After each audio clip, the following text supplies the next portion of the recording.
So if you're still learning to read the Quran, you're definitely going to see one of these 12 symbols while reading. And today we're going to talk about what these symbols mean and how we can deal with them while reading.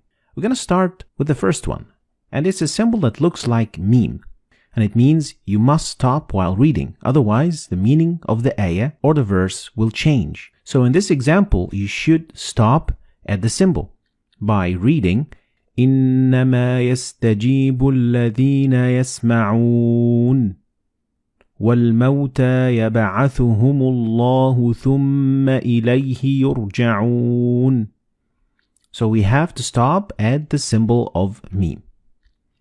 Next is the symbol of la, and it is the exact opposite, which means you can't stop.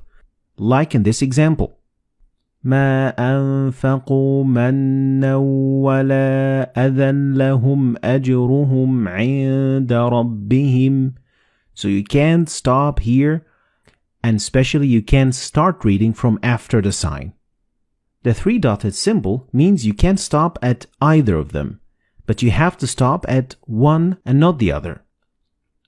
So in the second ayah of Surah Al-Baqarah, you are allowed to stop at the first one by reading ذَلِكَ الْكِتَابُ لَا رَيْبَ فِيهِ هُدًى لِلْمُتَّقِينَ, or by stopping at the second one by reading ذَلِكَ الْكِتَابُ لَا رَيْبَ فِيهِ هُدًى لِلْمُتَّقِينَ.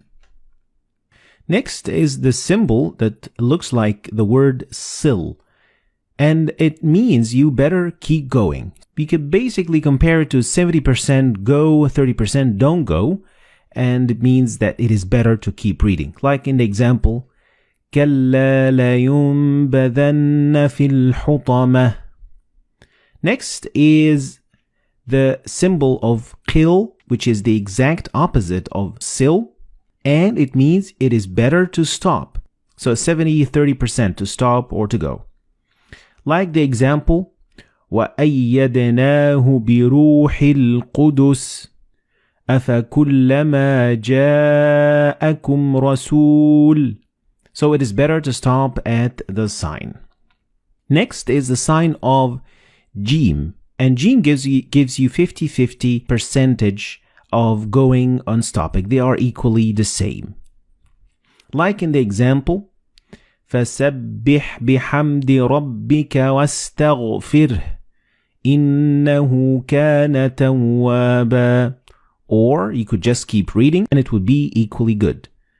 فَسَبِّحْ بِحَمْدِ رَبِّكَ وَاسْتَغْفِرْهُ إِنَّهُ كَانَ تَوَّابًا. Now let's talk about the other 6 symbols. And the first one is a symbol that means sujood or prostration. And in total there are 15 of this sign. And each time you see it and after you read the verse, you have to do sujood. So after reading the ayah, you will prostrate for God.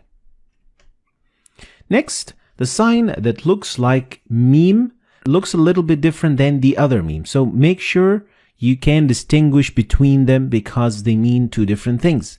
And this meme appears in the middle of the word. So the noon and ba, when they follow one another in the same word, you don't pronounce noon or ba, but you pronounce meme. Like in this example, you read كَلَّا لَيُنبَذَنَّ فِي الْحُطَمَةِ. So the noon and ba, they will be assimilated together and you will pronounce them as meme.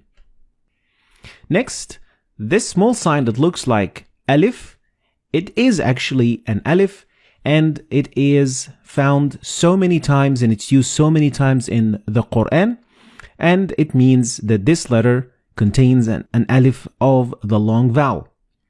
So you would read ثم استوى إلى السماء فسواهن سبع سماوات. So these symbols all mean that there is an alif right there. Next, the small sin means a small or a very little pause. doesn't mean that you're going to have to stop and take a breath. No, it means that you're going to stop very momentarily for like half a second and then continue reading. And this example shows what I'm talking about. And you should read it like that. كَلَّا بَلْ رَانَ عَلَى قُلُوبِهِمْ مَا كَانُوا يَكْسِبُونَ. So it is a very short pause. Next is the sign of mad. And it is a very common sign in the Quran. And it means that you need to extend the pronunciation of alif to a little bit longer than usual. The last sign that we're going to talk about today is the sign of the end of the quarter of the chapter, or juz. The juz is divided into 8 quarters, and at the end of each quarter, you are going to see this sign. It doesn't involve any change in pronunciation, and it doesn't affect anything of what you say whatsoever. So it is just for the division of the Quran. So these were the 12 signs that you are going to see in the Quran. And here I'm going to give a quick summary of what these signs mean. Try to remember them. And of course, the best way to learn them is by reading a lot of Quran, because practice makes perfect. So this, ladies and gentlemen, is going to be the end of today's lesson. I hope you've learned anything new today. If you did, like and share the video for other people to learn from it. And I'll see you next lesson.